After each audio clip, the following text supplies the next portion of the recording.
को गरमाने की कोशिश, वोटिंग राइट का एक इशू बना के लोगों को गुमराह किया जा रहा है। जो इलेक्शन कमीशन ऑफ इंडिया की तरफ से चीफ इलेक्टोरल ऑफिसर साहब ने ये कहा कि वोटिंग राइट्स जो हैं वो उन लोगों को मिलेंगे जिनकी उम्र 18 साल से ज़्यादा है, जो सिटीजन्स ऑफ इंडिया हैं और जो ऑर्डिनरी रेजिडेंट हैं जम्मू कश्मीर के। वो बिल्कुल एक लीगल और फैक्चुअल जो है वो रियलिटी है। उस बयान का दूसरा हिस्सा जहां पे उन्होंने नंबर्स की बात की, उस नंबर को खाली पकड़ा जा रहा है और उसके ऊपर सियासत करने की कोशिश की जा रही है। ये दोनों स्टेटमेंट्स आपस में जुड़ी हुई हैं। तो जो पहला हिस्सा उसका है, उसको अगर आप देखें तो वोटिंग का राइट किसको मिलेगा, इसके ऊपर जो है वो किसी को डाउट नहीं होना चाहिए। 5 अगस्त 2019 के पहले की अगर आप सिचुएशन देखें तो जम्मू कश्मीर में अपना रिप्रेजेंटेशन ऑफ पीपल एक्ट था। उस एक्ट के तहत जो वोटिंग होती थी असेंबली में जो है वो लिमिटेड होती थी उन लोगों के लिए जिनके पास स्टेट सब्जेक्ट होते थे। लेकिन जब कानून में बदलाव हुआ तो हमारे ऊपर अब अप्लाई करता है representation of people act 1950 and 51, जो बाकी पूरे हिंदुस्तान के ऊपर अप्लाई करता है। तो वही कानून जम्मू कश्मीर के ऊपर भी अपना ऑफिस है जो बाकी पूरे हिंदुस्तान के ऊपर है। यहाँ कोई अलग से कानून नहीं लग रहा है। जो कानून पंजाब में है, जो महाराष्ट्र में है, जो केरला में है, जो गुजरात में है, वही कानून जम्मू कश्मीर के ऊपर भी है। जम्मू कश्मीर को कोई एक्सेप्शन नहीं ट्रीट किया जा रहा है। जो ऑप्शन बाकी जगह पे लोगों को है, हिंदुस्तान के सिटीजन्स को है, वो यहाँ पे भी है। अगर मैं जम्मू कश्मीर से उठ के बॉम्बे में चला जाता हूँ काम करने के लिए और मुझे वहाँ पे काम करने की अगर मंशा है तो मैं वहाँ पे जाके अपना वोटिंग राइट वहाँ पे बना सकता हूँ, अपना वोटर वहाँ पे बन सकता हूँ, अपना यहाँ से वोटर खत्म करने के बाद जम्मू कश्मीर में। तो वही तो राइट बाकियों को भी दिया जा रहा है। नंबर की अगर बात करें, हालांकि election commission of India a political है, we cannot comment upon any statement which is made by election commission of India. Number की अगर बात करें तो नंबर जो है, जैसे बाद में गवर्नमेंट की क्लैरिफिकेशन आई कि एंटीसिपेटेड और projected population above 18 years of age is about 22.96 lakhs above the voters who have already been made. So maybe it is in reference to that, but we cannot say as a, because we are not representing the Election Commission of India, nobody can do it. The government's clarification probably is a reflective upon what is the ground reality. Kashmir में खासकर all party meeting convene की जाती है जिसमें Gupkar alliance के नए partner भी बन गए, नए नए लोग जो हैं वो सामने आ रहे हैं और ये कहने की कोशिश की जा रही है कि पता नहीं कौन सी पॉपुलेशन जो है उसको शिफ्ट किया जाएगा जम्मू कश्मीर के बीच में वोट डालने के लिए। कानून को पढ़ा नहीं और बयानबाजी शुरू हो गई। कोई नई पॉपुलेशन जो है वो मूव इन नहीं होगी जम्मू कश्मीर में। कोई नए लोग जो है वो वोटर बनने के लिए जम्मू कश्मीर में नहीं आएंगे। जम्मू कश्मीर में वोटिंग का राइट उन्हीं को होगा जो ऑर्डिनरी रेजिडेंस की डेफिनेशन में फॉल करते हैं। और इसमें कोई बड़ी ज्यादा चेंजेस आ जाएं ऐसी भी बात नहीं है। लेकिन वोटिंग राइट जैसे कानून में बदलाव हुआ तो आपने वोटिंग राइट जो है वेस्ट पाकिस्तान रेफ्यूजीज को देना है, जो गोरखा कम्युनिटी है उनको भी देना है, वाल्मीकि समाज को देना है, जिनको स्टेट सब्जेक्ट के राइट्स जो है डिनाई थे उनको भी देना है, और जो नए 18 साल से ज्यादा उम्र के बच्चे जो हैं जिनका राइट हो गया वोट लेने का उनको भी तो राइट देना है। तो कुल मिला के एक गलत स्टेटमेंट ये दी जा रही है कि वोटिंग राइट को लिमिट कर दीजिए डोमिसाइल होल्डर्स तक। देखिए, डोमिसाइल होल्डर का कोई कनेक्शन वोटिंग राइट के साथ नहीं है। इस चीज को हम वाज़ेह तौर पे समझते हैं और बाकी लोगों को भी समझना चाहिए। वोटिंग राइट अलग चीज है, डोमिसाइल जो है वो एक अलग चीज है। डोमिसाइल का कंसर्न वोटिंग के लिए नहीं होता, डोमिसाइल जो है वो लैंड होल्डिंग के लिए है। वो डोमिसाइल का यूज जो है वो सर्विसेज के लिए है। जो वोटर होगा उसको ऑटोमेटिकली डोमिसाइली राइट नहीं मिलेंगे, वो डोमिसाइल सर्टिफिकेट उसको नहीं मिल जाएगा और डोमिसाइल तक ही वोटिंग राइट हो ये भी कानून नहीं है। जो कानून के हिसाब से हो रहा है वही हो रहा है जो होना चाहिए। अगर तो जम्मू कश्मीर में कोई खास तौर पे कानून ऐसा बनाया जाता जो बाकी पूरे हिंदुस्तान पे नाफिज नहीं होता तो किसी को ऑब्जेक्शन करने की जरूरत होती। अब तो वही कानून है जो बाकी हिंदुस्तान में है। तो मुझे लगता है कि ये एक वेलकम स्टेप है और इसके ऊपर अगर सियासत की जा रही है तो सिर्फ इसलिए कि जो अपोजिशन पार्टी हैं they are looking for election slogans. Ground के ऊपर उनको स्लोगन्स मिल नहीं रहे, तो इसलिए स्लोगन्स की तलाश में वो बयान वो देते हैं जिनको वो समझते भी हैं कि वो गलत है। मैं ये मानता हूँ कि गुपकार अलायंस भी हो और जो उसके नए पार्टनर्स हैं उनमें भी काफ़ी लोग ऐसे हैं जो कानून की पोजीशन को समझते हैं। बावजूद इसके कि वो कानूनी पोजीशन को समझते हैं, section 18, 19, 20 representation of people act को जानते भी हैं, जो गवर्नमेंट ऑफ इंडिया की नोटिफिकेशन आई जुलाई में जिसमें क्लियर किया गया अबाउट सर्विस पर्सनल जो वोटिंग राइट ले सकते हैं, बावजूद इसके वो इस तरह की स्टेटमेंट देते हैं जो कि बिल्कुल factually incorrect. If there is any question we can take that. Question है अभी सर जो परसों क्लेरिफिकेशन दी थी DIPR ने, उसमें एक चीज़ का कमेंट नहीं किया वहाँ पर, वो है कि नॉन लोकल्स का जो उसमें, हालांकि फिगर्स पे तो उन्होंने कमेंट किया है, लेकिन नॉन लोकल्स का जो उसमें ऐड किया है CO साहब ने या DIPR में जो क्लेरिफिकेशन दी गई, वो एक बड़ा कन्फ्यूजन था। और उस पर अभी जो आप कह रहे हैं कि वकोल आपकी सियासत हो रही है, वो सियासतदानों के अंदर भी मैटर ऑफ कंसर्न है और यहाँ की जो लोकल पॉपुलेशन है उनके अंदर भी एक मैटर ऑफ कंसर्न है।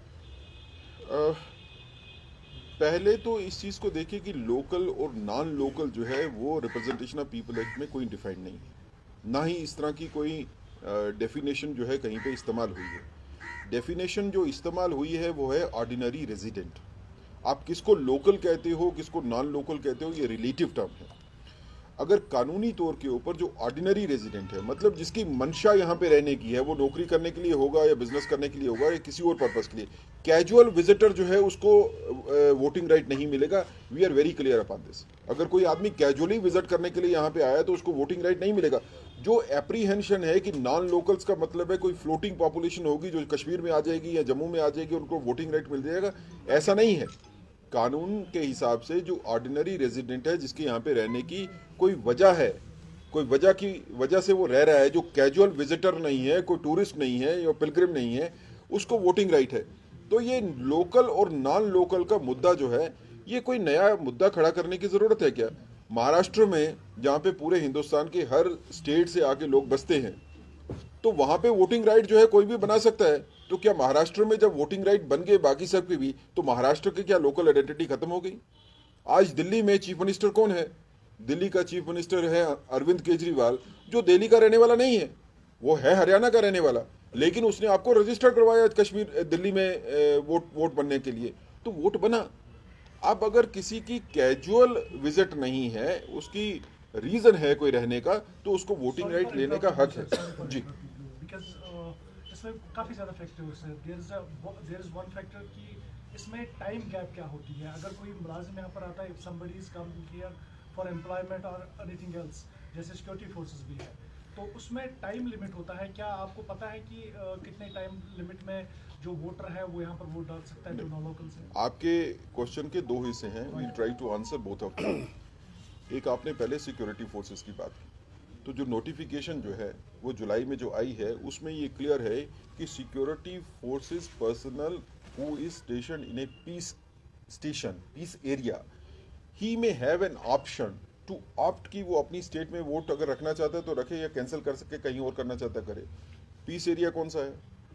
कश्मीर में तो है नहीं, तो खतरा किस बात का है? जम्मू में भी पीस एरिया जो है हार्डली 1 या 2 हैं। तो एक ये फिजा बनाने की कोशिश की गई, पता नहीं लाखों की तादाद में जो है वो वोट जो है कहीं पे बनने वाले हैं। दूसरी बात ये है कि ऑर्डिनरी रेजिडेंस की डेफिनेशन जो है वो स्पेसिफिकली दी हुई है सेक्शन 20 में रिप्रेजेंटेशन ऑफ पीपल एक्ट में, जिसमें है कि अगर किसी की काम करने की मंशा से कोई नौकरी ज्वाइन करता है, कैजुअली नहीं करता है, सिर्फ वोट बनाने के लिए अगर कोई आएगा तो उसका वोट नहीं बनेगा। लेकिन अगर कोई नौकरी करता है यहाँ पे, कोई बिजनेस कर रहा है और for a period of time, जो it is subjective satisfaction. How do you take it ordinary? I mean to say on what time a person can vote?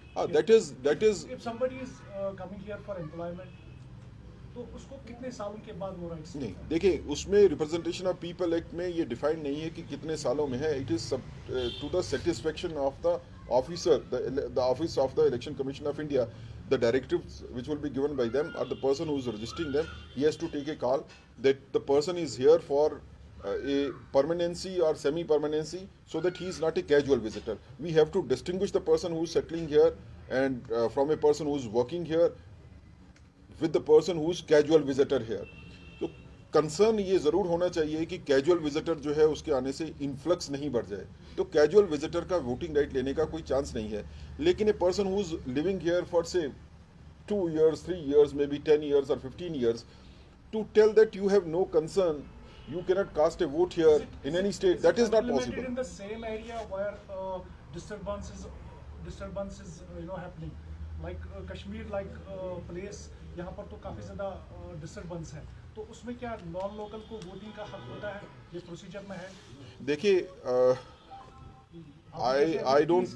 I don't take that Kashmir is a disturbed area anymore. We think that we are almost very near to peace in Kashmir. Largely the peace is returning here. There may be some incident of selective killings or selective targeting also, but peace has majorly returned in Kashmir. So again, taking Kashmir to be a disturbed area is, I don't think it's the right question. Peace area का concept जो है वो defense personnel के लिए है कि a person who's posted in a peace area, he may be having a right. A person who's not posted in a peace area, he may not be having a right.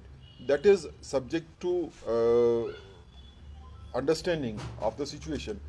So far as the civilians are concerned, there is no such bar of peace area or disturbed area. Sir जब से Yes. क्या sir आने वाले time में लगता है कि जो डिस्टर्ब एरिया एक्ट लगा हुआ है कश्मीर में वो खत्म हो जाएगा? Sir, that will depend upon the ground reality, ground situation, the way the peace is returning to Kashmir Valley and the other areas which were affected areas, and with the speed, with the pace which it is going, I don't think that day is far when this disturbed area act will be taken back. It is all dependent upon how early we can return to peace, how Sir, early we can come to normalcy. Sir जब से abrogation के बाद permanent residence यानी PRC को domicile में convert किया गया, तब से अगर देखें 2020 के अक्टूबर से हमने देखा कि जो यहाँ नॉन लोकल लेबरर्स काम करते हैं, यहाँ माइनॉरिटी कम्युनिटी के लोग हैं, चाहे वो उसमें सिख हों, चाहे वो कश्मीरी पंडित हों, इवन कि यहाँ मुस्लिम मेजॉरिटी है, लेकिन जो माइनॉरिटीज़ के लोग यहाँ पर उनको सिलेक्ट टारगेट बनाया गया यहाँ पर। तो डू यू थिंक कि जिस तरीके से आप कह रहे हैं कि जो नॉन लोकल्स को यहाँ पर फिर से वोटिंग राइट्स दिए जाएंगे, जो कि ऑलरेडी कल फारूक अब्दुल्ला ने प्रेस कॉन्फ्रेंस में भी कहा है कि उससे मजीद उनको टारगेट का निशाना बनाया जा सकता है, इसके लिए शायद आप रिस्पॉन्सिबल होंगे आने वाले वक्त में। मैं दो चीज़ों का आपका आंसर देना ज़रूर चाहूँगा। एक तो आपने पहले कहा कि स्टेट सब्जेक्ट्स को कन्वर्ट किया डोमिसलरी सर्टिफिकेशन में, this is not A correct position. Domiciliary certificate is not a replacement of PRC or state subject. PRC or state subjects were the creation of Article 35A, जिसमें exclusion किया जाता है, exclusion to the rule, exception to the rule. Exception to the rule is something which has been finished on 5th of August 2019. We are living in a rule now. We are not an exception. We don't want to create another exception. Number two, आपका ये कहना कि जो जिसको आप bracket करना चाहते हो नॉन लोकल पॉपुलेशन को, कि उनको टारगेट किया गया, are even local population in non Muslim population, if we are talking about that they are being selectively targeted, minorities who are being targeted, we understand this कि हमने कश्मीर को काफ़ी कुर्बानियाँ देने के बाद जो है अपने साथ बना के रखा है। It is not that we don't understand this. हर हिंदुस्तानी कुर्बानी दे के कश्मीर को अपने साथ रखे है, और अगर आगे कुर्बानियाँ देनी पड़ेंगी तो हिंदुस्तानियों को कुर्बानियाँ देने में कोई एतराज़ नहीं होगा, लेकिन कश्मीर से कोई दोबारा माइग्रेशन नहीं होगी। I can assure you one thing, कोई डर, चाहे वो गोली का डर होगा या कोई और होगा, दोबारा कश्मीर से माइग्रेशन नहीं करवा पाएगा, ना ही हम होने देंगे। यहाँ पे हर किसी को शांति के साथ रहना है। This has to be understood by everybody. ना हम डर सकते हैं, ना हमको कोई डरा सकता है। Everybody has to understand we are living by rule of law. डर और खौफ से जो है किसी को भगाया जा सकता है, ये अब नहीं होगा। अगर आपको सर पता होगा कि जो कश्मीरी पंडित से जिनको टारगेट बनाया गया रिसेंटली, वो अभी भी डिमांड करे गवर्नमेंट से कि हमें कश्मीर से रिलोकेट किया जाए जम्मू की तरफ, हम उनको इसी जगह पे पूरी की पूरी प्रोटेक्शन देंगे, जितनी प्रोटेक्शन होनी चाहिए उससे ज्यादा मिलेगी। The government is working upon that. Bharatiya Janata party is demanding that they should be given the maximum protection. हम जगह को छोड़ के भाग नहीं सकते, भागना किसी चीज की सोल्यूशन नहीं होती। अगर मुकाबला करना है तो डट के मुकाबला करना पड़ेगा, उसके लिए कुर्बानी देने की भी अगर आगे आना पड़ेगा तो हर कोई आदमी जो है वो तैयार है। भारतीय जनता पार्टी का वर्कर हमेशा तैयार रहता है। शिवसेना पहली बार यहाँ की पार्टी के साथ ऑल पार्टी मीटिंग में हिस्सा बनी। ये वही शिवसेना है जिसने पार्लियामेंट में बीजेपी का सपोर्ट किया 370 के अग्रगोशन के लिए, लेकिन आज वो भी महसूस कर रहे हैं कि यहाँ डेमोग्राफिक चेंज का खतरा है। देखिए, ये तो डॉक्टर फारूक साहब को समझना चाहिए कि वो किनको अपने साथ बिठा रहे हैं। शिवसेना जो है वो गुपकार अलायंस के साथ इसलिए बैठती है क्योंकि ये महाराष्ट्र की पॉलिटिक्स का फॉल आउट है। We understand this. अगर डॉक्टर फारूक साहब शिवसेना की स्टेटमेंट्स को इग्नोर करके पास्ट की अपने साथ बिठाना चाहते हैं तो they can do it. We cannot comment upon that. We think that Shiv Sena coming with Gupkar alliance shows the frustration of Shivsena which is coming from Maharashtra political scenario. We understand that. Thank you. Thanks a lot, sir. Thanks for coming.